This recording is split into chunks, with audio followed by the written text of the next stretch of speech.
Hello, everybody. Jeff Mason, your host of SimpleBiz360 podcast. Yes, you can find us on SimpleBiz360.com, and we are on YouTube and 28 audio platforms. We're going to have just a really cool short session today. Just want to kind of highlight what we really do for the day job. You know, this is episode 170. Believe it or not, we've been at this since October of 2019. Every single week, we've been putting out a podcast, and we're having a lot of fun doing it, learning a lot too. But the day job, what is the day job? Well, I am an experience economy workshop presenter and consultant. So I just kind of want to explain it today for those out there who may be looking for something like what we offer.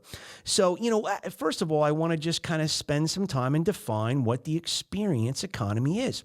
And really, it's we see in society, and society sets the tone because we in the business world click and drag, we copy and paste what happens in the society that we live in, and we kind of mirror that, and we become a microcosm of how society does things.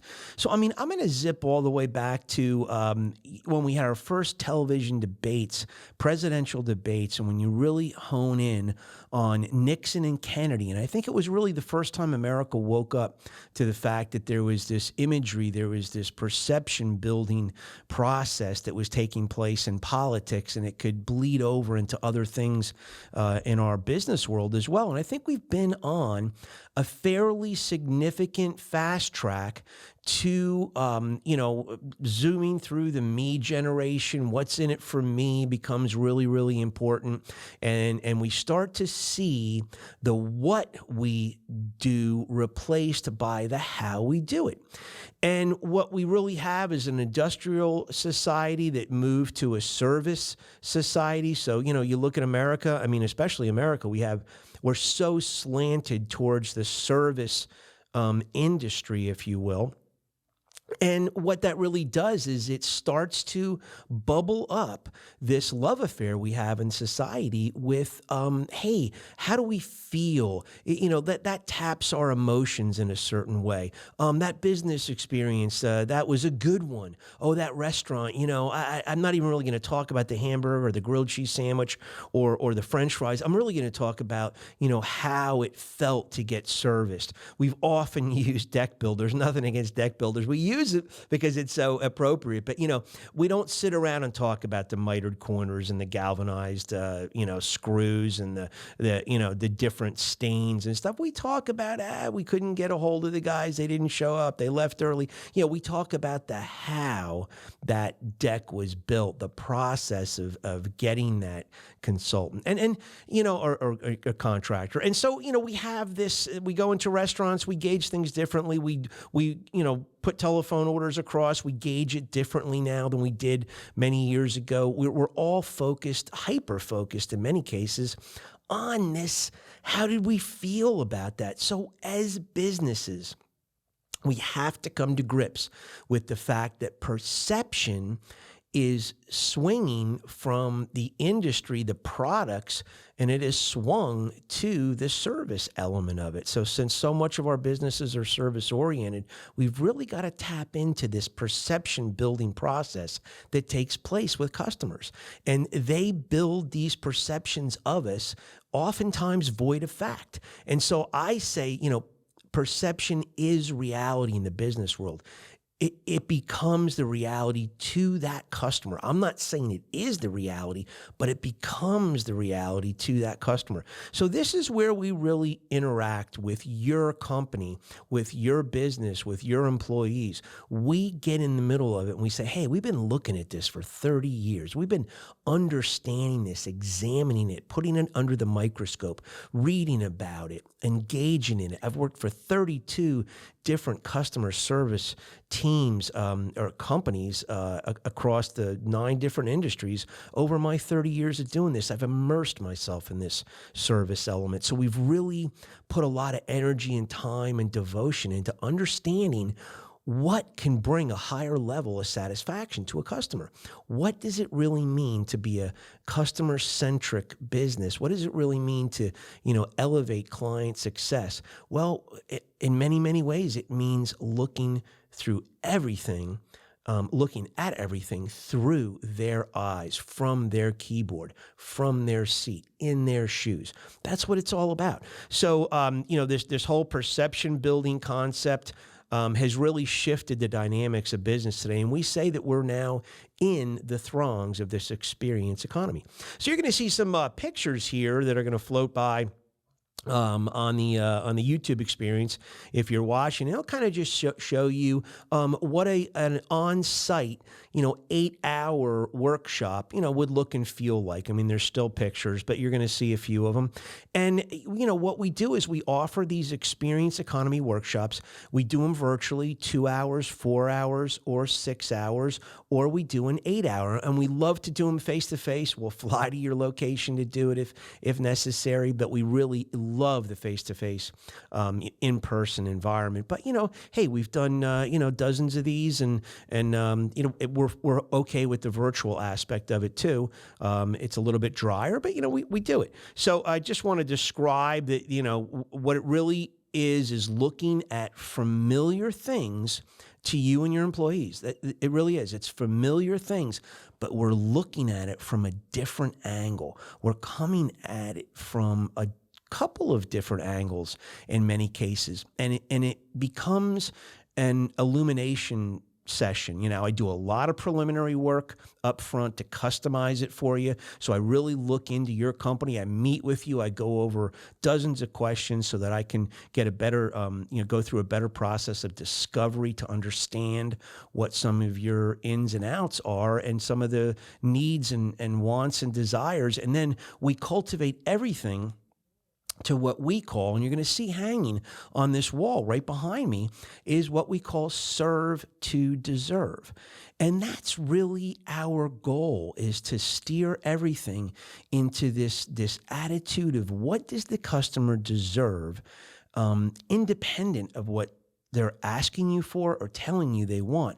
And so we really lean into this servant's attitude where we can really understand what a customer wants and expects, and oftentimes doesn't even know they can get on their end. And once you give it to them, once you learn how to serve to that deserve level, wow, it becomes a real raving fan love affair with customers. They really begin to gravitate to it. It's contagious.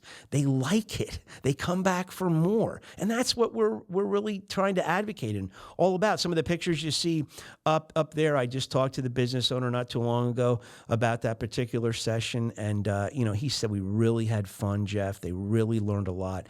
They went back. You get the book with that 8-hour session an in-house workshop. And they studied from the book and really pulled a lot of things out. We used the book in the actual workshop as well.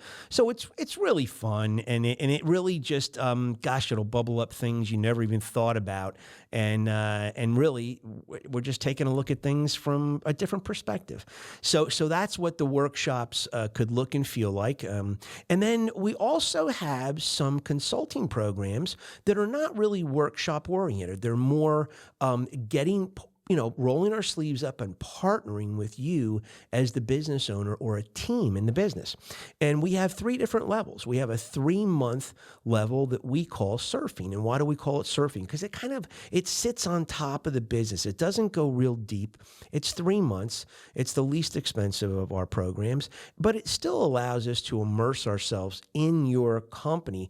And oh my gosh, the things we discover, the improvement opportunities that we uncover, they're just, it's tremendous. I mean, dozens of them will pop up. Now, whether you use them all or not is up to you. But, I had one situation,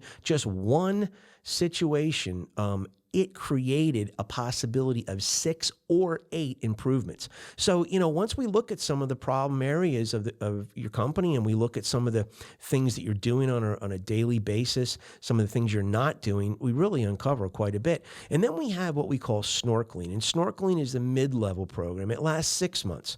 And that goes deep. That goes underwater. So we kind of stay on the surface with surfing. Snorkeling, we go underwater. Not too much of a deep dive. We don't have a tank on us, right? When you got to come back up for air. So it's a 6-month program. Again, same format as the surfing. It's just a different depth of immersion into your company. And then we have what we call scuba diving, and that's a year-long program. And that's where we put the tank on. We go underwater and stay with you for a while. And we really dive into the business, and this has a blend of certainly on-site and virtual. And then, snorkeling and surfing are probably more designed they're better as virtual programs, but certainly we can do snorkeling face-to-face too if you're local here. But on the scuba diving, I'll fly out to the company location and we'll work. We'll get down in the weeds and work on this. And we're like gardeners at that point. We're really taking out our gardening gloves, getting on our knees, and we're weeding the garden. We're making sure that we get everything really looking right through the eyes of the customer and how they perceive your business and how they perceive the how you do business, not so much the what. So, we do touch on the what here and there, obviously, but that's kind of the program. So if you are interested, we would love you to reach out to us on our website, SimpleBiz360.com. We have a contact area there. Just let us know what you're interested in. Leave us a phone number, leave us an email address. We'll get in touch with you, and we'll start working on this, lickety split, and give you a quote, and we'll have some fun. And certainly face to face. Oh, I love it. It's so fun in a environment in the conference room, or sometimes we find a third party location that we can use to get everybody off campus, and it's just fun. And I've done 2-day events. They're a little bit more stretched out, a little bit more in detail. But I really think, for the most part, if you're going to do a workshop, 8 hours is ample time to really get a ton of takeaways and have some fun. So that's what we're all about. Now, the song today I picked, if you guys stick with us for the podcast, we always end each episode with what we call a Lost in the Shuffle track. And it's kind of fun. It's a rock and roll tuner, some kind of song that's important to either me or one of our guests. And it's kind of not one of the most popular tunes out there. So we grab it and we bring it and kind of advance the rock and roll mantra, if you will. We love rock and roll and Christian contemporary music as well. Certainly do. So at any rate, today I picked a song I think that's really emblematic of, it's a can-do song. It also expresses a love affair, which I have with helping companies improve and helping companies find ways to serve customers better and helping companies do this serve to deserve. So, it's got the can-do baked in there. It's got collaboration. It's got really a cool spirit, I guess of camaraderie in the song. I don't know. It's a great song. Ain't No Mountain High Enough. Marvin Gaye and Tammy Terrell. I mean, if you guys aren't familiar with this tune, when you listen to us on the YouTube experience, right, you're going to see it in the upper right-hand corner of your viewing screen. So you're actually going to see it in the upper right-hand corner. I'm sorry, I pointed the wrong way, of your YouTube experience. And this is going to put a little card up there where you click on the card, and that takes you to the YouTube song. So we don't actually play the song on the podcast here.